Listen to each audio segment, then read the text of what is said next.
கண்ணதாசனுடன் ஒன்றாக அமர்ந்து மது அருந்தினாரா இந்த நடிகை? அடுத்து சிவாஜியுடன் ஓடிப்போய் திருமணம் செய்ய திட்டமிட்டாரா இந்த நடிகை? அடுத்து படம் எடுத்து இந்த நடிகையின் கணவரே இவர் சொத்துக்களை ஏமாற்றி வாங்கினாரா? அடுத்து இந்த நடிகை கவர்ச்சி ஆபாசமாக நடித்த படம் இதுவா? போன்ற விஷயங்களை இந்த வீடியோவில் பார்க்கலாம் வாங்க. கண்ணதாசனுக்கும் தேவிகாவுக்கும் மிக நெருங்கிய நட்பு இருந்தது என்பது சினிமா வட்டாரத்தில் உள்ள எல்லோருக்கும் தெரியும். வெகுளி பெண் என்ற படத்தை தேவிகாவும் அவரது கணவரும் தயாரித்து மிகுந்த துன்பத்திற்கு துயரத்துக்கு உள்ளானார்கள். அதற்கு பிறகு தேவிகாவின் பணம் நிறைய சாப்பிட்டு விட்டு போய்விட்டார்கள். தேவிகாவை கரையேற்றுவதற்கென்றே கண்ணதாசன் மங்களமங்கை என்ற ஒரு படம் தயாரித்தார். அந்த படத்தில் தேவிகா விரகதாபத்தில் நடிப்பது போன்ற ஒரு கதாபாத்திரம். அதற்காகவே கண்ணதாசன் மிக சிரமப்பட்டு ஒரு காமெடி பாடலை எழுதியிருந்தார். தேவிகாவும் தன் பருத்த உடலை வைத்துக்கொண்டு முந்தானை சேலை சரிவது போல கண்களில் ஏக்கத்தோடு நடித்திருந்தார். ஏனோ அந்த படம் பாதியில் நின்று போனது. பிறகு லால் பகதூர் சாஸ்திரி பிரதமராக இருந்தபோது நாட்டுக்காக நிதி தேடுவதற்காக நடிகர்கள் விமானத்தில் பயணம் செய்தார்கள். அப்போது கண்ணதாசனுக்கு கம்பெனி கொடுத்தவர் தேவிகா தான். கண்ணதாசன் உயரம் கம்மி என்பதால் விமானத்தில் ஏறி உள்ளே போவதற்கு சிரமப்படுவார். தேவிகா தான் அவர் கை கொடுத்து அவர் சீட்டு அருகில் உட்கார வைப்பார். விமானத்தில் இருவரும் கணவன் மனைவி போல ஒன்றாக அமர்ந்து ஒன்றாக சாப்பிட்டு ஒன்றாகவே இருப்பார்கள் என்று அப்பொழுது செய்திகள் வந்தது. எம்ஜிஆரும் தேவிகாவும் நடித்த ஆனந்தஜோதி படத்திற்காக ஒரு பாடல் எழுத வேண்டும் என்று வந்தபோது தேவிகாவுக்காக ரொம்பவும் யோசித்து எழுதிய பாடல்தான் பொய்யிலே பிறந்து பொய்யிலே வளர்ந்து பாடல். இப்படி நிறைய கதைகள் உள்ளது.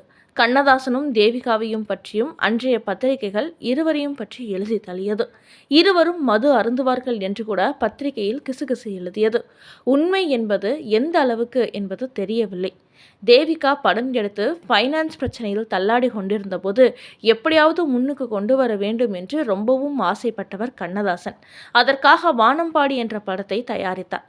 மாலை நேரங்களில் மனம் வருந்தும் போதெல்லாம் தேவிகாவுக்கு ஆறுதல் சொல்லுபவர் கண்ணதாசன் தான். தேவிகாவை வர்ணித்து கண்ணதாசன் ஒரு கவிதை கூட எழுதியிருக்கிறார். நெஞ்சில் ஒரு ஆலயம் படத்தில் இயக்குனர் ஸ்ரீதர் இயக்க வந்தபோது முதலில் விஜயகுமாரி தான் தேர்வாகி இருந்தார். அவரது கணவர் SSR மறுக்கவே தேவிகாவை சிபாரிசு செய்தவர் கண்ணதாசன் தான். எனவே கண்ணதாசன் தேவிகா நட்பு தமிழ் சினிமாவில் ஒரு அற்புதமான நட்பு. இருவருக்கும் இரத்த கொதிப்பு இருந்தது என்று சொல்கிறார் கண்ணதாசன். அடுத்து ரீலுக்காக ஜோடி போட்டாலும் அதில் ஒரு ரியல் தன்மை மிளிர்ந்தால் அந்த ஜோடி பொருத்தமான ஜோடியாக ரசிகர்களால் கொண்டாடப்படுவது அந்த காலம் முதல் இந்த காலம் வரை வழக்கம்தான். நடிகர் திலகம் சிவாஜி பத்மினி ஜோடி ரசிகர்களால் கொண்டாடப்பட்ட ஜோடி. அதே போல சிவாஜி தேவிகா ஜோடியும் ரசிகர்களால் விரும்பப்பட்டது. வானவில் என்கின்ற நாடகத்தில் சிவாஜிக்கு ஜோடியாக நடித்தே தமிழ் திரையுலகில் கால் பதித்தார் தேவிகா. தேவிகாவின் முதல் சினிமா கதாநாயகனாக சிவாஜி அமைந்ததாலோ என்னவோ இந்த ஜோடி நடித்த படங்களில் அந்யோன்யமான கெமிஸ்ட்ரி அற்புதமாக இருக்கும்.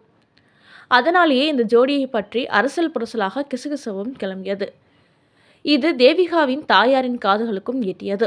பிஸியான நடிகையாக இருந்த தேவிகா தினமும் தன் வீட்டிலிருந்து ஷூட்டிங்காக கிளம்பும் போதெல்லாம் ஏதேதோ செய்தி வருதே, நிஜமா என கேட்பாராம் அவரின் தாயார். அப்படியெல்லாம் இல்லையம்மா என தேவிகா பதில் சொல்வது வழக்கமாம். ஆனால் கிசுகிசு அதிகரிக்க தேவிகாவின் தாயாரின் சந்தேகமும் அதிகரிக்கிறது. ஒரு கட்டத்தில் என்ன சிவாஜியை கல்யாணம் பண்ணிக்க போறியாமே என கேள்விகளால் துளைத்தவர் உச்சகட்டமாக நீ வீட்டை விட்டு ஓடி போய் சிவாஜியை கல்யாணம் பண்ணிக்க திட்டம் போடுறியாமே என்று கேட்க தொடங்கினார்.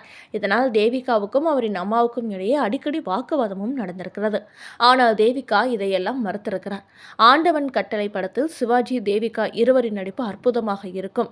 கிரகதாபத்தில் ஏங்கும் சிவாஜி, கடற்கரை ஓரத்தில் குளித்து கொண்டிருக்கும் தேவிகா, அழகே வா என்ற பாடலுக்கு சிவாஜி அவ்வளவு உணர்ச்சிகரமாக நடித்திருப்பார். தேவிகாவும் அன்றைய காலகட்டத்தில் அது கவர்ச்சியாக பார்க்கப்பட்டது. கவர்ச்சியாக நடித்திருந்தார். அப்பொழுது சிவாஜி தேவிகா இருவரும் படப்பிடிப்பில் நெருங்கி பழகினார்கள் என்ற செய்திகள் பத்திரிகையில் வெளியானது. இருவர் தரப்பிலும் அது மறுக்கவில்லை. தேவிகாவின் தாயாரும் இப்படி கேட்டதால் அந்த செய்தி தீயாக பரவியிருந்தது. படங்களில் இருவரும் மிக நெருக்கமாக நடித்து அந்த காதலை உறுதி செய்தார்கள். தேவிகாவின் முதல் தமிழ் படம் இயக்குனர் முக்தா சீனிவாசன் இயக்கத்தில் SSR நாயகனாக நடித்த முதலாளி படத்தில் நாயகியாக நடித்தார். தேவிகா இப்படத்தின் தயாரிப்பாளர் வேணுதான் பிரமிளா என்ற அவரது பெயரை தேவிகா என்று மாற்றினார். தேவிகா பிஸியான நடிகையாக இருந்த நேரத்தில் அவரை பற்றி பல கிசுகிசுகள் வந்தன. சிவாஜிக்கும் தேவிகாவுக்கும் காதல், கண்ணதாசனுடன் தேவிகாவுக்கு தொடர்பு என்றெல்லாம் கிசுகிசுக்கப்பட்டார். இந்த செய்தியை படித்து டென்ஷனான தேவிகாவின் அம்மா அவரை கண்டித்தார். ஷூட்டிங் முடிந்ததும் வீட்டுக்கு வர வேண்டும், எந்த நடிகனும் பேசக்கூடாது என்றெல்லாம் கட்டுப்பாடுகள் விதித்தார். அம்மாவின் கட்டுப்பாட்டிலிருந்து தப்பிக்க என்ன வழி என்று யோசித்தபோது அவரது தோழி ஒருவர் அவரை திருமணம் செய்து கொள்ள சொல்லியிருக்கிறார். இதனால் அவசரமாக ஒருவரை காதலித்து திருமணம் செய்து கொள்ள முடிவெடுத்தார் தேவிகா. திருமணம் செய்து கொள்ள அவர் தேர்ந்தெடுத்த நபர் இயக்குனர் பீம்சிங்கின் உதவியாளர்களில் ஒருவரான எஸ். தேவதாஸ். அந்த யூனிட்டில் தேவதாஸ் மிகவும் அமைதியானவர் என்பதால் தேவிகாவுக்கு அவரை பிடித்து போனது. ஒரு நாள் படப்பிடிப்பில் தேவதாஸை தனியாக அழைத்த தேவிகா அவரை திருமணம் செய்து கொள்ள விரும்புவதாக கூறினார். இதற்கு பதிலளித்த தேவதாஸ், மேடம், நீங்க பெரிய சினிமா ஸ்டார், ரொம்ப பிஸியா இருக்கிற நடிகை, உங்களுக்கும் எனக்கும் எப்படி பார்த்தாலும் பொருத்தமில்ல, உங்களுக்கும் எனக்கும் ஏணி வச்சாலும் எட்டாது, இந்த எண்ணத்தை மாற்றி கொண்டு போய் வேலையை பாருங்க என்றார். ஆனால் மீண்டும் மீண்டும் தேவிகா கேட்க அவர் திருமணத்துக்கு சம்மதித்தார். இருவரும் திருமணம் செய்து கொண்டனர். அவர்களுக்கு கனகா என்ற மகள் பிறந்தார். தேவிகாவுடனான தனது திருமண வாழ்க்கையை பற்றி பேட்டி ஒன்றில் கூறிய தேவதாஸ், திருமணத்துக்கு பிறகு உதவி இயக்குநராக இருந்த நான் ஒரு சொந்த கம்பெனி ஆரம்பித்து வெகுளிப்பெண் என்ற படத்தை கதை வசனம் எழுதி இயக்கி தயாரித்தேன். அந்த படத்திற்கு 1972ஆம் ஆண்டுக்கான சிறந்த தமிழ் படத்திற்கான தேசிய விருது கிடைத்தது. அடுத்து ஒரு தெலுங்கு படம் எடுத்தேன். சிங்கப்பூர் நண்பர்களோடு சேர்ந்து எடுத்த அந்த படம் வெற்றி பெறவில்லை. சிங்கப்பூர் நண்பர்கள் முழு நஷ்டத்தையும் என் தலையில் போட்டுவிட்டார்கள். இந்த நஷ்டத்தால் எனக்கும் தேவிகாவுக்கும் இடையில் பிரச்சனை ஏற்பட்டது. விவாகரத்து கேட்டு தேவிகா வழக்கு தொடர்ந்தார்.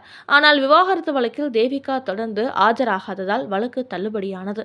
இப்படி தானும் குழம்பி என்னையும் கஷ்டப்படுத்திய தேவிகா 2001இல் காலமானார் என்கிறார். இந்த திருமணத்தை பற்றி ஒரு பேட்டியில் சொன்ன தேவிகா, 20 ஆண்டுகளில் நான் திரையுலக வாழ்வில் வெற்றியின் உச்சத்துக்கு போனேன். ஆனால் குடும்ப வாழ்க்கை சிக்கலினால் எனது திரைப்பட தொழில் தொடர்புகள் பாதிக்கப்பட்டன. அதனால் மனவேதனை அடைந்தது. உடல்நிலை மோசமானது.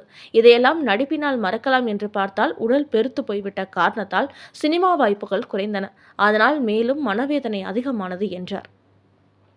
இப்படி அவசரப்பட்டு அவஸ்தைப்பட்டவர் தேவிகா மட்டுமல்ல, பலர் உண்டு. அப்போதுதான் கண்ணதாசனுக்கும் தேவிகாவுக்கும் மிக நெருங்கிய நட்பு, அதைவிட காதல் இருந்தது என்பது சினிமா வட்டாரத்தில் உள்ள எல்லோருக்கும் தெரியும்.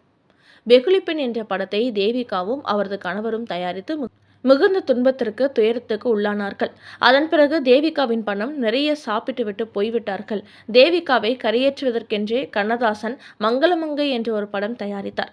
அந்த படத்தில் தேவிகா விரகதாபத்தில் நடிப்பது போன்ற ஒரு கதாபாத்திரம். அதற்காகவே கண்ணதாசன் மிக சிரமப்பட்டு ஒரு காமன்வெடி பாடலை எழுதியிருந்தார்.